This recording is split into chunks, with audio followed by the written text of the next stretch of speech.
Dear 11th standard students, நம்மளுக்கு public exam வந்துருச்சு.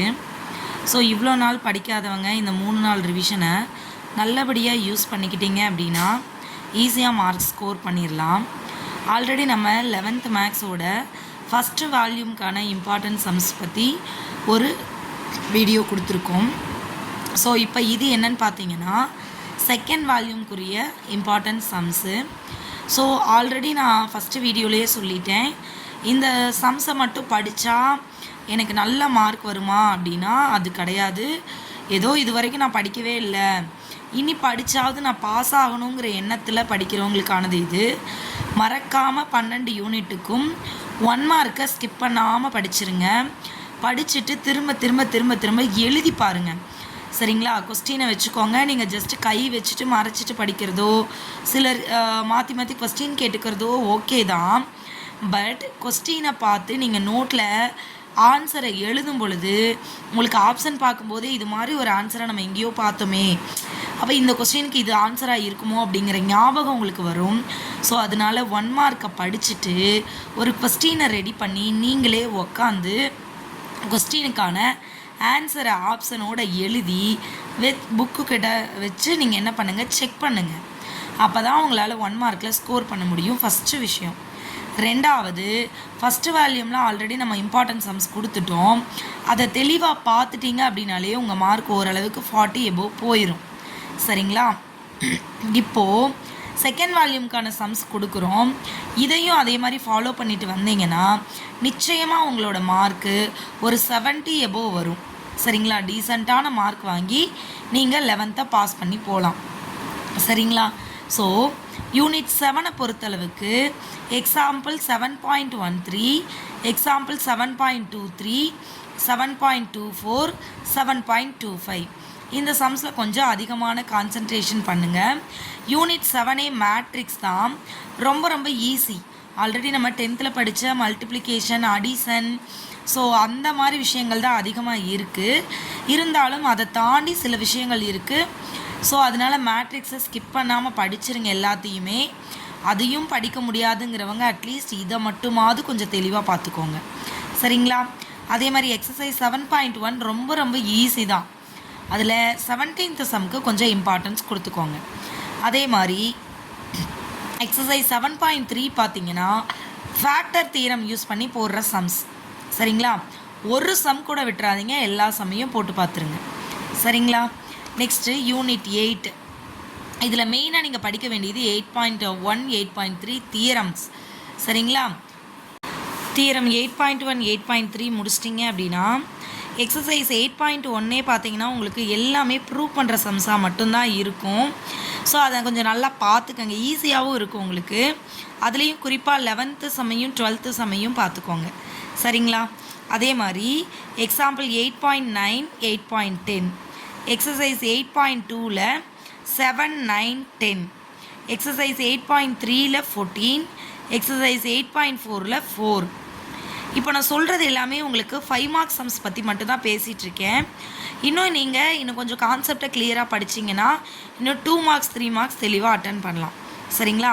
இப்போ நான் சொல்கிறத படிச்சிங்கனாலே கிட்டத்தட்ட 7 5 மார்க்ஸ்க்கு மினிமம் உங்களால் 6 அட்டன் பண்ணிட முடியும், சரிங்களா? ஆனால் ஒன்று, எதை படித்தாலும் தெளிவாக படிச்சிடணும். படித்ததை மறக்காமல் ஒர்க் அவுட் பண்ணி பார்த்துடணும். பழைய கொஸ்டின் பேப்பர்ஸ் கிடச்சிதுன்னா எடுத்து ஒர்க் அவுட் பண்ணி பாருங்கள், நமக்கு எந்த அளவுக்கு ஞாபகம் இருக்குங்கிறது தெரியும்.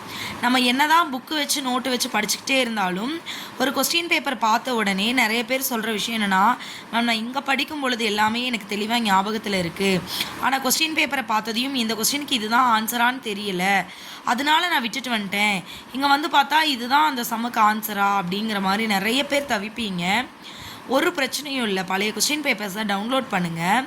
கொஸ்டின் பேப்பராக வச்சுக்கிட்டு நீங்கள் சம்மை ஒர்க் அவுட் பண்ணும் பொழுது இந்த கொஸ்டினுக்கு இந்த ஆன்சர் எழுதணுமா அப்படிங்கிறது உங்களுக்கு ஞாபகத்துக்கு வந்துடும். ஸோ கொஸ்டின் பேப்பர் இல்லாமல் மேக்ஸ் வந்து உங்களால் ப்ராக்டிஸ் பண்ணவே முடியாது. நீங்கள் என்ன தான் படித்தாலும் 10 கொஸ்டின் பேப்பராவது நீங்கள் கோத்ரூ பண்ணிவிட்டு போனால் தான் உங்களுக்கு எக்ஸாம் போகும்போது ஒரு நல்ல ஐடியா கிடைக்கும், சரிங்களா? நெக்ஸ்ட்டு யூனிட் 9 பொறுத்தளவுக்கு நிறைய விஷயங்கள் இருக்குது. இருந்தாலுமே நான் சொல்கிறத மட்டும் கொஞ்சம் பார்த்தீங்கன்னா ஏதோ 1 or 2 சம்ஸ் அட்டன் பண்ண ட்ரை பண்ணலாம், சரிங்களா? எக்ஸாம்பிள் 9.10, 9.31, ரிசல்ட் 9.1, பேஜ் நம்பர் 113 இருக்குது. எக்ஸசைஸ் 9.4ம் எக்ஸசைஸ் 9.5ம் ஃபுல்லாகவே பார்த்துருங்க. அதுலேயும் 9.5ல் 3, 4, 5, 6ங்கிறது ரொம்ப ரொம்ப முக்கியம். சரிங்களா? அடுத்து யூனிட் 10 பொறுத்தளவுக்கு 10.4 பார்த்துட்டிங்க அப்படின்னாலே அதுக்கு முந்தின இருக்கிற எல்லா சம்மும் உங்களால் போட்டுற முடியும். இருந்தாலும் எக்ஸசைஸ் 10.1ல் 4th சம் அந்த கண்டினியூட்டி பற்றி வருது இல்லையா? ஸோ அந்த இடத்துல இந்த சம்ஸை திரும்ப திரும்ப கேட்டுட்ருக்காங்க. அதனால் இதை கொஞ்சம் பார்த்துக்கோங்க. அதே மாதிரி எக்ஸசைஸ் 10.4ல் எல்லாத்தையும் பார்த்துருங்க. குறிப்பாக அதிக இம்பார்ட்டன்ஸ் எதுக்கு இருக்கணும் அப்படின்னா 24லேருந்து 28 வரைக்கும் இருக்கணும். சரிங்களா? அதே மாதிரி எக்ஸாம்பிள் 10.34, 10.35, 10.36 இதுக்கு கொஞ்சம் இம்பார்ட்டன்ஸ் கொடுத்துருங்க. சரிங்களா? அதே மாதிரி யூனிட் 11 பொறுத்தளவுக்கு லாஸ்ட் 2 எக்ஸசைஸ் இது பார்த்தீங்கன்னா ஷியோராக உங்களால் ஒரு 5 மார்க் அட்டன் பண்ணிட முடியும். சரிங்களா? 11.32, 11.40, 11.41, எக்ஸசைஸ் 11.11, 11.12 கண்டிப்பாக இதை தெளிவாகிட்டிங்கனாவே கண்டிப்பாக உங்களால் ஒரு 5 மார்க்கை அட்டன் பண்ணிட முடியும். அப்போ இதில் 12 எக்ஸசைஸ் இருக்கே, எங்களை 2 தான் படிக்க சொல்கிறீங்களே, மீதியெல்லாம் படிக்க வேணாமா? மீதியெல்லாம் கட்டாயம் படிக்கணும். அதெல்லாம் உங்களுக்கு 2 மார்க் 3 மார்க் அட்டன் பண்ணுறதுக்கு ஹெல்ப் பண்ணும். சரிங்களா?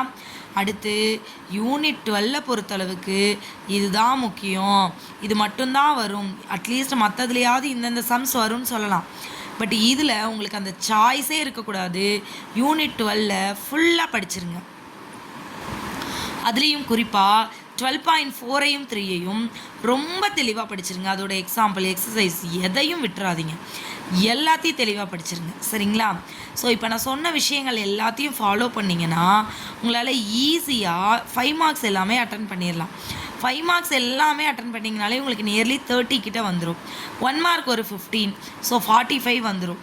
ஸோ இதுக்கப்புறமா சில 2 மார்க்ஸ் சில 3 மார்க்ஸ் அட்டன் பண்ணிங்கன்னா டீசெண்டாக உங்கள் மார்க் 60 above போயிடும். சரிங்களா?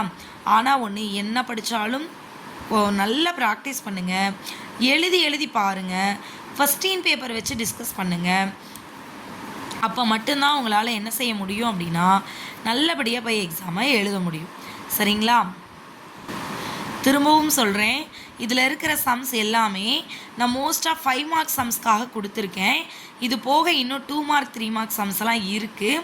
ஸோ அதுக்கு நீங்கள் குட்டி குட்டியாக இருக்கிற சம்ஸ் எல்லாத்தையுமே நீங்கள் பார்த்துட்டீங்க அப்படின்னா கண்டிப்பாக உங்களால் ஈஸியாக ஸ்கோர் பண்ணிட முடியும். சரிங்களா? All the best students. எல்லோரும் நல்ல மார்க் வாங்கி 11th பாஸ் பண்ணி 12th போகிறதுக்கு என்னுடைய வாழ்த்துக்கள். தேங்க்யூ.